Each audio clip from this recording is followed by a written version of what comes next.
Welcome to Double Fries No Slaw. It is Wednesday evening. I want to say Thursday because for 2 years we did this on Thursday nights, but Wednesday evening. TJ Pinger, Richie Barnes back with you guys again. I am not live at Bay Canyon, but I am drinking some Bay Canyon beer. Richie, I see you got the same thing. I've got my Maxwell out, which is my favorite. This is the best stout because it's not so heavy. I feel like a lot of times you get stouts that are just, like 10, 11, 12, 13%. They're just kind of absurd. And, I'm a big Maxwell fan. So link in the description. You can go to bavana.com and order Bay Canyon there. Soon and very soon, we will have the Four Patriots from the American Blonde from SOF Brewing available as well. Shout out to Bay Canyon, SOF Brewing, the work that they do. Sorry that we're not there this week. We'll be back next week. I've got sick kids. We've got storms coming in. It's kind of a crazy week, but we'll be back there next week. Let's jump right into it, Richie. We're previewing the Syracuse game, Florida State 6-3, going up against Syracuse this weekend. On our Rohan Law Extra Sauce guest segment, we have James Finneral. Rohan Law specializes in injury cases. If you've been hurt in a wreck or slip and fall, Rohan Law are the Noles you need. Doug and his wife, Julia, are former Marching Chiefs, and Doug graduated from FSU's law school. Just like we enjoy talking strategy for an FSU win on Saturday evening, Doug and his team will come up with a winning strategy for your case. Call them today at 888-99-NOLES. That's 888-99-NOLES to review your case for free. If you don't need them today, still give them a follow on YouTube and Twitter. You can search Rohan Law. They are your best friends on your worst day. James, how you doing, my man? What's going on? I'm doing well. Thank you so much for having me. Yeah, my pleasure. We're running you through the car wash. I know you were on the roll-up earlier today. Awesome. Now you're on with us. So appreciate you for stopping by, hanging out. Man, let's get after it. So the question on everybody's mind, and I know that you may not have a direct answer here, but what are your thoughts on Garrett Shrader this weekend? And what is your gut telling you? Like, if you had to guess, where are you leaning on this QB situation? Yeah, I mean, that is the big question for sure, at least on Syracuse's end. Will Garrett Shrader go? And Dino Babers is keeping it close to the vest, as no one should be surprised there. Hasn't given up much information. He was like, since we held out Garrett against Pitt, we hope that he's healthier, but we just don't know yet. But, I mean, my gut, I think we could see him play because this is a very important game for Syracuse. They're on a 3-game losing streak right now, as I think Florida State went through a 3-game losing streak as well, bounced back from that. So this is a huge game for Syracuse, and I know that he wants to play. He's a competitor. He's got competitive spirit about him, and he wants to be out there. It's just a matter of if the training staff, any of the evaluations allow him to get out there. My gut will be that we will see him this week, but no real information as far as from the Syracuse coaching staff as to whether or not he will be the starter, at least so far. And if he can't go, Carlos Del Rio Wilson, the former Florida Gator, transferred to Syracuse. He really struggled last week, outside of a long pass to former Florida State receiver DeMarcus. How's the offense different with him in there as opposed to Garrett Shrader? Because Florida State fans remember Garrett Shrader a year ago. I think he had 4 touchdowns in Tallahassee. He definitely gave us a headache. Yeah, with Del Rio Wilson, I'd say that him and Shrader have some similar qualities in terms of they can push it down the field, and they also have that dual threat ability. It's just that Shrader is way more comfortable, especially in this new offensive system that Syracuse has. He's looked a lot sharper throwing the football this year, as last year he was pretty reliant on the run for sure. And he's an athletic guy. He still likes to get out there and take off. But Garrett Shrader's been more accurate than what we've seen from Del Rio Wilson so far, and I think just more comfortable with the system. So I think it's definitely a big upgrade for Syracuse if Shrader's able to come back. Del Rio Wilson did show some flashes in the game before against Notre Dame when he came in at the half for Shrader. But yes, last week was definitely pretty discouraging, but it was the whole offensive unit, honestly, as well. He didn't have much time. He did make some poor decisions, but yeah, the offensive line for Syracuse didn't hold up too well, and they couldn't really get anything going on the ground. So it was a tough situation for him last week. And if he does start, I hope that he is definitely more comfortable this week. But I'd say a pretty big difference as terms of who actually gets the start for Syracuse.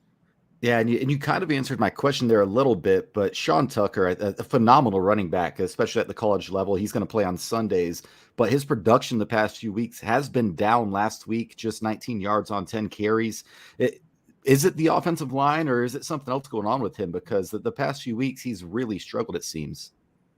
Yeah, I mean, I think a little bit of both. There is definitely some speculation that he's playing through some pain. He's been shaken up in a few games, but he hasn't missed a start yet this year. But there's definitely some rumors that he is playing through some type of nagging injury right now. And the offensive line has been very good for Syracuse at times, but as we've seen in the last few weeks, they haven't held up all that well. So definitely a combination there. And then also the fact that every team that Syracuse plays understands Sean Tucker is the most versatile offensive player on that team, and they're keying in on him. And we've seen it early in the season when Syracuse is doing well. Sean Tucker would maybe have a mediocre game, but it'll allow Garrett Schrader to have a huge game, and Syracuse still pulls out the win. But now it seems like the rest of the offense hasn't been able to get going since teams have been able to kind of slow down Sean Tucker and the Syracuse run game. Yeah, and just looking at the other side of the ball, Jahad Carter, man, this guy has 4 turnovers in the last 3 weeks. That really stands out. Is he someone that Jordan Travis should probably look away from when he's dropping back this week?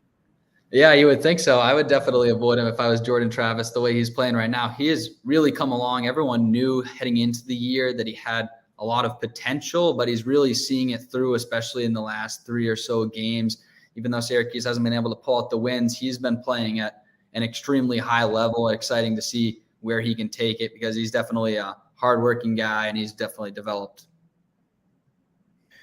Let me get off mute here for a second. Talk to us about the overall health of the team. Florida State is probably healthier right now than they've been all year. Maybe they, have just about everybody back from fall camp, or everybody that started, we'll say Duquesne and LSU, and they've even got a guy back that wasn't there then. So Florida State's probably the healthiest they've been all year. I know that the quarterback situation, we're not sure 100% there, but some injuries on the defense, or there's some injuries on the offensive line. Can you talk a little bit about the health of Syracuse overall? Yeah, I mean, that's not good for Syracuse if Florida State's coming in pretty healthy because hey, we had to go up against Clemson, NC State, and Wake Forest unhealthy, so no sympathy at all. Yeah, that is tough. But it's good for them that they're getting back healthy. Syracuse has taken some hits, and it's not some major players have gone out for the season. Even in the first game of the year, they lost linebacker Stephon Thompson, who is in line to have a big year. That linebacker group is still really good, and I would say the strength of the defense, but missing him has been tough. It would have been interesting to see the type of season he would have had. And then the big one recently was Garrett Williams. He is ruled out for the season. He's a guy who's been playing at a very high level cornerback opposite Deuce Chestnut, who's also been really solid for Syracuse. So one of the things I was wondering heading into this game is who's going to take on the challenge covering Johnny Wilson. And it would have been cool to see Garrett Williams be able to go up against him, even though it's still big size mismatch, but I feel like that's probably the case every week, whoever goes up against him. But that's the major big loss for Syracuse as of late. And they lost their fullback tight end, Chris Elmore, on the first game of the season as well. And they've lost a couple of defensive linemen. So they're definitely hurting. And then obviously the quarterback situation as well, a little bit up in the air right now with Garrett Schrader. We don't think it's that serious as he could play this week. But yeah, Syracuse is pretty banged up right now, hoping they can get a little healthier as the season comes to a close here. But it's certainly not at their strongest. And we saw them on opening night against Louisville. I played a really nice game when they were actually healthy, but definitely a little banged up right now for sure. What would you attribute the overall struggles to? We mentioned the losing streak. Obviously, game one, you played Clemson, right? So you played fairly well in that, but nobody's going to fault a team for really ever losing to Clemson. What would you attribute, what would you really attribute the most of it to? Is it injuries? Is it just kind of bad luck? Is it, what do you think is going on with Syracuse right now? I think the big thing is, and I was writing about this earlier today, is the ground game on both sides of the ball has certainly not been going in their favor. First of all, defensively, they've had a tough time defending the run over these last 3 games. And I think I had it written down here. They've been outrushed in the last 3 games, 700 to 210, which is pretty stifling over 3 game span. They're getting outrushed by over 160 yards per game. They they haven't really been able to stop the opposing team on the ground. And then also, as we talked about with Sean Tucker, the offensive line, kind of a little bit of a setback. So I wouldn't say in the Clemson game, they had it in the first half and then couldn't get anything going in the second half. And seemingly that's been the problem throughout the 3-game stretch. So it's definitely not bad luck. I'd say injuries do play a part, but not being able to get it going on the ground and then also not being able to defend the run has been two of the things that have really hurt Syracuse over that stretch, because they've been losing the time of possession battle as well as they're not able to run it very effectively. So those would be the key reasons why I think they've been on the 3-game losing streak. Yeah, and I guess what's been contributing to the struggle stopping the run, because Florida State fans, we're still celebrating a 45-3 win over Miami in a game where Jordan Travis threw the ball 12 times and we ran 32 counters on 63 plays. So that's pretty exciting if you're a Florida State fan to hear that Syracuse has been struggling. But what do you think's been contributing to that, and can it get turned around by Saturday? The couple injuries along the defensive line has definitely hurt it, and the linebacker Thompson just being out for the whole season. But also, they're a smaller unit. They've been kind of pushed around the last 3 weeks or so and giving opposing running backs big holes to run through. And I think, Florida State should be in great shape in that department. Syracuse is trying to make some adjustments. Last week against Pitt, they did hold them to about 3.4 yards per carry. But overall, it was still a big difference in the game in terms of like time of possession there. And Pitt was pretty much running the entire game. They didn't really have too much confidence in their passing game, whereas Florida State would be a lot more dangerous in that respect. So Florida State should have the upper hand in that respect. But if Syracuse can come out and make some adjustments, that could be huge for them. Where is the mindset of the team? Going through a 3-game losing streak, a lot of people wondered how Florida State would do with that. Again, they played 3 good teams in Wake and NC State and Clemson, but then they had a bye week and played a sleepy kind of Georgia Tech team. And Florida State did respond well with 2 big blowouts. And so credit to the staff and the coaches. Dino's a good coach. Where do you think the mindset of the team is? Are you worried about a little quit down the stretch, or do you think they do bounce back and kind of play for something here at the end of the year?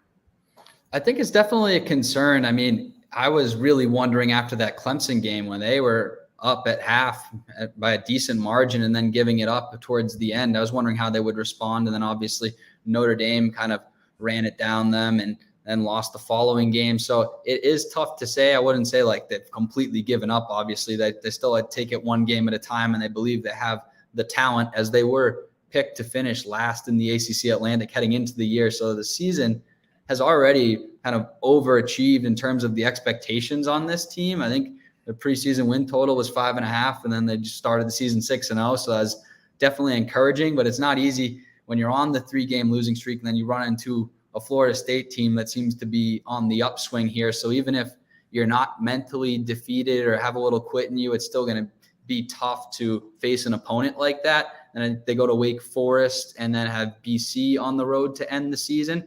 So that's definitely something to look out for, to see just how much they compete over those 3 games, because it's definitely a really valid question as to where the team's mindset is. Such a strong start, but then such a poor stretch right here, and then face a tough opponent in your last home game. So it will be interesting to see. I've got one, and then I'll pass it back to Richie. I'm going to go off script here, so I'll let Richie get back on the script. It does probably help that the game's at 8 o'clock or 7:30 at night. You're not playing like a sleepy nooner or something where you got to, roll out of bed and put on your football pads. It probably helps that you kind of got all day to get jacked and get hyped for the game and stuff. We've had some people ask me. I've never been to Syracuse. I would like to go in 2 years actually with the 3 teams. I don't know if we. Oh no, we will. Yeah, we're the rotating. Yeah, so we will be back. But Double Fries No Slaw is an ode to Guthrie's there in Tallahassee. I don't know if there's one in Nashville or not. There's got to be one close though. So I don't know if you've ever had Guthrie's here in the South or not. But it's like a Raising Cane's or Zaxby's or whatever. Yeah, I haven't tried it. What's the Syracuse spot you're going to get food like before the game, or you're just dive place there in Syracuse? What are you going to get to eat? I would recommend Dinosaur Barbecue. It's solid barbecue and just a fun overall spot. And it gets nice and crowded game days. It's a fun environment for sure. And that would be my recommendation for you if you're ever in town. I like it. All right, Rich, you can go back on screen. I like to ask about food. We do a lot of food questions on here, so it's just is what it is, man. Of course, yeah, I get it. So I have one more for you after this, but just curious, how do you see this game playing out? I don't know if you've put a score prediction out yet or if you save that for later in the week, but just, like TJ said, I think it does benefit Syracuse a little bit being an 8:00 game. I remember that Friday night game against Clemson where Syracuse knocked him off and just saw Dino in the locker room. It was electric. Spoiler, my dad grew up in Syracuse, so I do have a little soft spot for Syracuse in my heart. But how do you see the game playing out? And do you have a prediction yet? If not, you can save it for your paid subscribers over at 247. We're fine with that too. No, they ain't listening to this. Tell us what you got, man. This ain't going on your board. Come on. They asked me for a prediction earlier today, and I said 27-21 Florida State, but that's just kind of a tentative prediction right now because I want to see what the quarterback situation is with Syracuse. I think Syracuse can win this ball game, but I would take Florida State if it's Del Rio Wilson who's the starter, and I think. Yeah, the run game is going to be a big problem for the Syracuse defense. Florida State, I think, leads the ACC in rush yards per game and per carry. And so it's just going to be a very tough task to slow that down, especially since the team has struggled to defend the run. Florida State can kind of control the possession and overall just wear down the Syracuse defense. I see that as potentially a problem. However, if it is Garrett Schrader that gets to go, I want to see how this offense could be potentially revitalized because the offense has been a lot more dynamic with him under center. So if he can go, Syracuse has a much better chance. And I definitely would have to revise my prediction, but with the uncertainty and then some of the mismatches there, I would probably lean Florida State in this one. Awesome. And my last question before I let TJ close us out, Carmelo Anthony's probably my favorite non-Florida State basketball player of all time. How is Syracuse looking this year? I saw Boeheim just got his 1100th win. Just an all-timer as far as college coaches go, but we will meet each other on the hardwood this year. So just a very brief synopsis. What's the outlook for Syracuse basketball this year?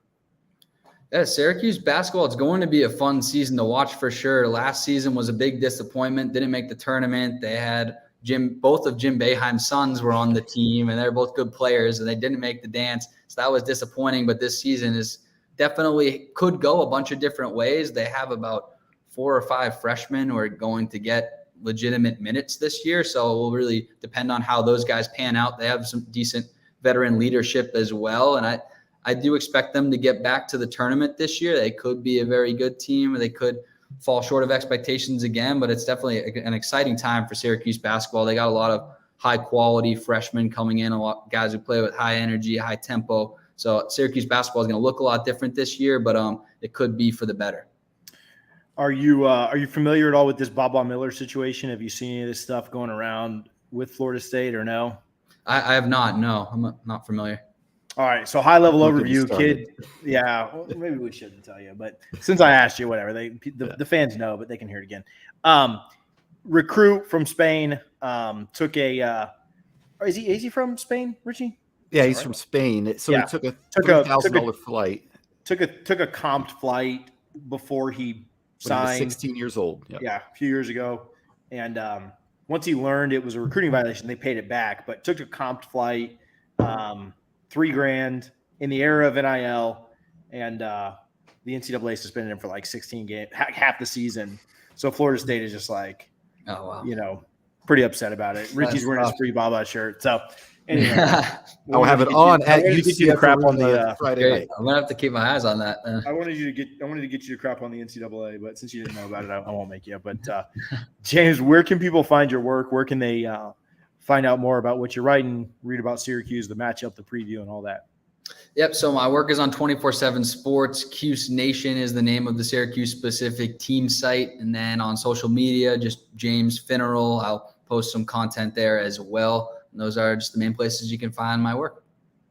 Good stuff, man. Appreciate you a ton for coming on. If you get down to Tallahassee anytime soon, definitely run by a Guthrie's. Again, I think there's some in Tennessee. So hit you a Guthrie's and get you a gut box on us. But man, thanks for hanging out, man. Good luck this weekend. All right, awesome. Yeah, I really appreciate you guys having me. Have a good one. Thanks, buddy. James Finneral, our guest on the Rohan Law Extra Sauce guest segment. Rohan Law gave away a pair of Clemson tickets in the Champions Club, and they're going to do the same with the second biggest game on the schedule, the Florida game. We're going to announce that winner next week. But if you want to enter that contest for a pair of tickets to the UF game in the Champions Club, it also comes with a parking pass. Let's learn how to speak. Text UF TICKS to 850-809-1906. Dozens of people in here now. You should go ahead and do this. UF TICKS to 850-809-1906 for a chance to win 2 tickets to the Champions Club for the Gator game at the end of the year. We're announcing that next week. If you entered to win the Clemson tickets, whether you won or lost, you do have to enter again. So make sure you get that in. UF TICKS to 850-809-1906. If you want to watch FSU beat UF while you're stuffed full of turkey on Friday night, text that number, UF TICKS. Thank you, Rohan Law, for making this happen for one of our listeners. I really, I enjoyed James. I was on some of the roll-up this morning. I didn't get to watch all of it. Just the kids were out of school at that point, and they dropped too many F-bombs for my wife to let me keep that on. But, I did see James Coleman, so I didn't see James Finneral on there. I thought he was really good. I liked his perspective. I do think it'll be very interesting to see where the mindset of Syracuse is. I know everybody's really focused on Schrader, but, if you were a Syracuse team, you were kind of playing for everything at one point, and now a lot of that is gone. So I think it'll be really, really interesting to see where their mindset is.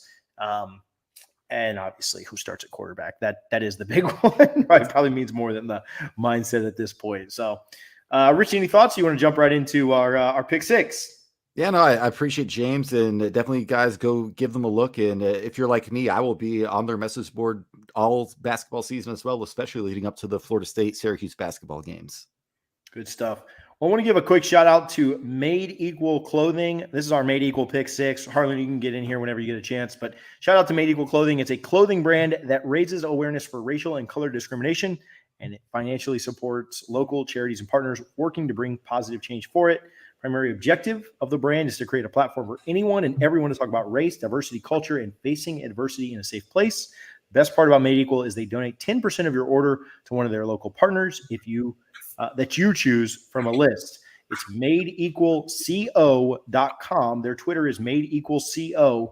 And if you go right now, at the very end of our show, we are going to pick a winner for a free item off of their website. If you go right now to madeequalco on Twitter, retweet their pinned tweet or the tweet that they posted earlier today, either one of those, retweet those. We're going to pick one winner at the end of the show. That's going to be in like 5-10 minutes to get any one free item that you want off of their website, courtesy of Double Fries on Salt. We're picking that up. We're not charging them. We're going to select a charity and everything. It's going to be the Boys and Girls Club of Tampa. Sorry, Richie. But go retweet that right now. Make sure you're following Made Equal Clothing. They work with Trayshawn Ward. Excited to see Trayshawn back out on the field this week. Fingers crossed. But go get that retweeted. Again, you got 5 or 6 minutes. So we got a bunch of retweets I saw today. Got a bunch of new follows for them. But let's make sure that we're supporting people that are giving back and also people that are taking care of our athletes through NIL.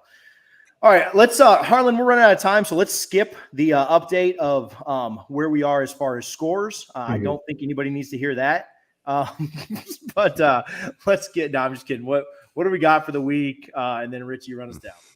Yeah, so Richie caught up to me a little bit. I think he gained 2 on me. It's Harlan 33, Richie 31, TJ 26. I'm struggling. I am struggling. All right, I just need to pick with Harlan. So what we got, Richie? Call him out. Yeah, and just real quick, guys, don't just give Made Equal a retweet. Give them a follow, too, right? You follow every sports anchor, every newscaster in the world, every politician. Give Made Equal a follow, too, when you retweet it. And with that, we'll hop right in. I mean, yeah, if you follow me and Richie, you certainly should be following them. Exactly. You're going to follow us. Right. Get my bad takes. Let's start with Florida State, 199.5 rush yards. That's actually above their average on the season, but man, they've hit over 200 on a lot of good defenses. Syracuse, we just talked to James. Doesn't sound great. I'll start it off, and I'll say over. Harlan. Yeah, so I'm gonna hedge my bet here. It's been working, and you'll see on the next one. But I'm going over. I got to pick up points. So, it seems like a terrible way to do it. What 199.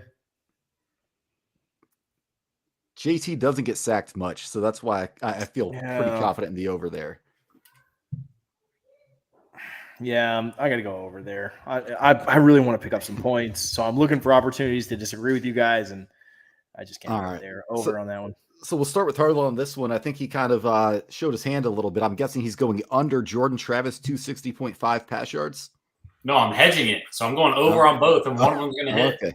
Oh, smart. All right, smart TJ, what do you think? 260.5 pass yards for JT. Yeah, so my only real hope of hitting, I'll go under. I'll go under on this one. I think we run the ball pretty well. I'll go under. I think I'm with you, TJ. I think, coming off an emotional game, I think Mike Norvell doesn't really want this to be a shootout. I think he's going to try and shorten the game a little bit, knowing how great this rushing offense is. I'll take the under just slightly there as well. Keep track. Made equals playing here too. They got over on both. So Harlan, keep track of that. If Made Equal beats me, I'll give away another item next week. If Made Equal beats TJ, he's got to buy me a pair of the joggers. That's not to you. No, we're giving it back to somebody, a listener or something. But if you beat Made Equal, then we'll talk about it. But yeah, if Made Equal beats me this week, I'll buy somebody else an item next week. So try and get some folks in Made Equal stuff for that UF game.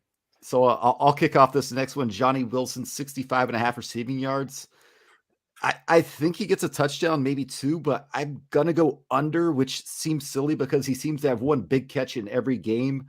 But I just think they're going to be so focused on rushing the ball this week. I'm going to, hesitantly take the under. TJ, what do you think? 60.5 receiving yards or 65.5 for Johnny Wilson? Yeah, I'll go over here. James was telling us they don't have a great matchup for him. I think we do go after him. You can't pick. You can't change. Sorry, it's already done. It's written in stone.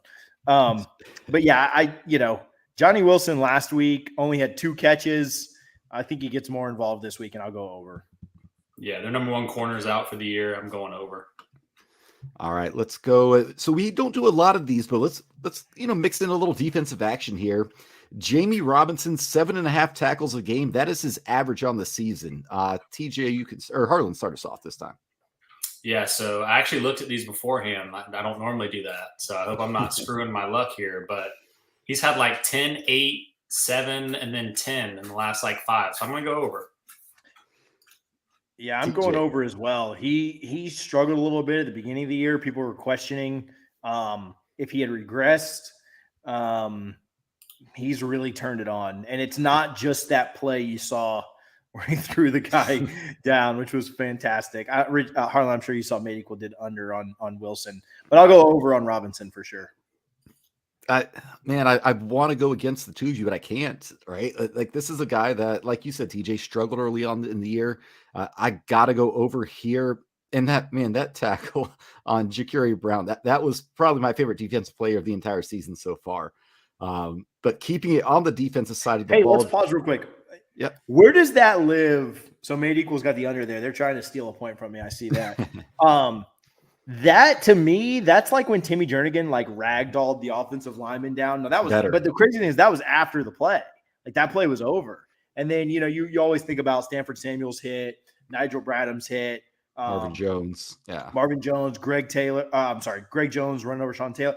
There's been some Jalen just absolutely beasting some guys in 2014. That's up there. That's up there with those other ones, man. That just the way that he pulled him down and then the throw down, the push off. Yeah. That was they said Mike told him that would be in every FSU Miami highlight. And I think he's right. That's it will be. It's so disrespectful. The other ones are Stanford Samuels was just that's kind of disrespectful. But that was just a good hit. He just lined it up well. The throwing down he's your little brother, that's disrespectful. Yeah. Well, and you got to think this Stanford Samuels, right? Miami scored on the next play and Florida lost the game. So this was a all-time blowout fashion. Yeah. And the push at the end is what puts it over the top, as well as the commentary from the broadcaster. Just the way he says dismissed. It was just, I'm getting chills just talking about it. Yeah. That was just I'm going to go watch this right after we finish that up here. But we do have 2 more. And we're going to start. I thought this was a fitting one. Jared Verse, 1.5 tackles for loss / sacks. Florida State found Jared Verse because they were scouting Syracuse and Verse was playing for Albany. that to me is just a really cool story in itself. That's the way the Florida State staff even knew who Jared Verse was based on his film against Syracuse when he was at Albany. I'm taking the over here. Maybe 1.5 is too low. We'll see what you two say, but I'm going over on this one. Harlan. He leads the ACC in tackles for loss. I have to go over. Yeah, this one I would have to think about it at 2.5, but 1.5's an over. So 2.5, is that where you would have gone under, or 3.5 maybe? Because man, it's. So I'll go under 2.5 if anybody wants the over of 2. But if we all go under 2.5, then we should probably just set a new one. Yeah, I'd go over 2.5. I'll go under. Okay, do that. Make it 2.5. Make it 2.5. Put me and Harlan at the over, and TJ, you got the under. All right, that's a deal. All right, and the last one. This one's kind of personal to me, man. After the Stetson came into town, and I can't believe you did this. 18-point favorite, dropped that game. I'll mention that briefly here in a second. But 0.5 wins for Florida State's basketball team by the time the football team kicks off with Syracuse. TJ Harlan, then I'll go. We play at UCF Friday night. No line is out just yet. Do they play Saturday as well, or just Friday? Just Friday. They're not going to play back. I'm going to go under because I don't think the game's going to get played. I'll go under because I think UCF's really good. So I think we're taking the L. Sorry. So they're 0-1. Yeah, but they lost to a good team. I think they're yeah, I got under. Sorry. So looking at the Ken Pom, Florida State's 86th, UCF's 94th. It's really close. I think the fact that I'm going to be in the building, I'm not great luck for football. But for basketball, I will be. I'll be there third row. I'm really excited to get to the game, going with a lot of friends. I'll be wearing my free Baba shirt and trying to get the message out to the NCAA. I'm going to take the over and be on no man's land here. So let's go with Harlan, Florida State Syracuse game prediction. Yeah, so I was going back to what I said earlier. I was trying to find my score prediction. I went FSU 42, Syracuse 24. Yeah, so what I said in the group chat is not what I'm going to do. I don't know what it is. I'm riding the high, kind of like Harlan off this Miami win. I think we're on, blowout watch right here. I think Florida State is going to run at will on this team. And I don't think Syracuse offense is anywhere near as good. 4 or 5 weeks into the season, I was thinking, man, that's going to be a really tough game to win. Give me 38-17 Florida State, covers the spread, plus 2 more touchdowns on top of it. Ooh, you are bold, and Brian's going to hate you for editing that late. Yeah, I got 31-17. I think the game's never really in question. I think the Noles win pretty big. I really love the 38 that both you and Made Equal went with. I just think we take it a little bit slower. I think we not necessarily intentionally, but I think we run a lot in this game. I don't know. I think we're pretty methodical. And we only threw 12 times last week and scored. Yeah, that's a good point. Points. Still scored 45. I also think Syracuse is better than Miami. So they are. Oh, by a long shot. Maybe there's that too. Long shot. But yeah, I think the Noles kind of have this one. And when 31-17 is my final. Are you going to hammer that spread? Some questions about which Harlan, I'll let you get to Eddie in just a minute. Syracuse's quarterback, not confirmed out, but I do think he's going to be limited. So I don't think he's certainly not going to be 100%. So Harlan, hit it. Touchdown, Florida State! Touchdown, FSU! Appreciate Eddie. Godspeed to all those in the path of Nicole. Yes. Love double fries, no slaw. Appreciate you, Eddie. Yeah, anybody out there? It seems like this is the second time we've done a pod while a hurricane is bearing down on a coast of Florida. Obviously, this one out on the East Coast. I'm not at work this time, so this is nice. That's nice. Yeah, obviously a little less. I talked to some folks on the East Coast today and said they were already getting a good amount of flooding. Yeah. This one maybe not as crazy as the last one was, but still certainly want people to be careful. Follow any kind of local advisories if you are in the path of the storm. My kids are off school tomorrow, so we'll have the hurricane inside the house tomorrow. So y'all pray for us. But on a serious note, please be careful if you're out there in the path. Listen to any local advisories. It's not worth it, dying over. So just there's that. But yeah, send that thing up the coast. Get that thing out of here. So Richie, you got anything before we get out of here? No, I'm just excited. Florida State has 4 basketball games at Orlando this month, so I cannot wait. 1 at UCF Friday, 3 in a tournament at Disney. I'm very excited, even after losing as an 18-point favorite, but I'm excited for the Syracuse football game. It's been a long time since it was like Tuesday or Wednesday in a week, and I'm like, man, I can't wait for the football game this week because these past few years have not been kind, but I just cannot wait to see this team take the field again because I think they're a legitimately good football team, and I think they're going to take care of business. Yeah, definitely excited for it. It's been some years since we were able to just be like, man, I cannot wait for FSU football. I've always gotten excited. I've always put the this kids late in all in the their season, right? We've been I've done. always put I mean, even when we knew we were going to get blown out by UF, I'd put the kids in their clothes. I'd put my FSU shirt. But like now, it's like every week, like I wake up on game day and I'm just like, let's go. So excited for it. Shout out all the people going. Going to be in Tally next weekend. Any recommendations? If you're going for the Louisiana game, definitely, hit up Guthrie's on your way out. That's a good call for that because the game won't be so late. The line won't be so long. I love Madso for brunch. If you've never been to Madison Social, they don't pay us. They're not a sponsor. You guys could hit them up about that. But they're just good people and would certainly recommend them at any point. And then if you get there kind of early, I like the Legacy Walk. So I think they'd be walking in at 9:30 if it's a noon kickoff. So you do have to get out there early for that. But for a noon kick, you should be able to see the players walk in. It's a really cool experience, especially you said you got the family there. My daughter, that was one of her favorite parts. She got to take a picture with the cheerleaders. The players walk right by. They high-five you and stuff. So that's a really cool experience. Take a picture with the Bobby statue. Take a picture with the Unconquered statue. All of that stuff. All that touristy stuff that I literally do every time I'm in Tallahassee. So don't feel bad about it. I think that's it. Richie, we'll be back on Sunday with a podcast, maybe Saturday night. If we win big again, maybe we'll just do another reaction real quick on Saturday night and then do something creative on Sunday. So we'll figure it out, but we'll be back. Make sure you're subscribed to the channel. Make sure you thumbs up. You like everything. We're doing a tailgate for the Florida game. So if you go to Eventbrite and search Florida State, Florida or FSU UF, you will see our tailgate there.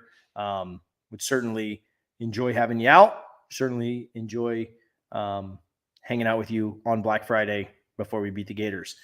That's all I got. Again, make sure you're subscribed. Leave us a comment, thumbs up, all those things. And we will talk to you guys soon. Go Noles.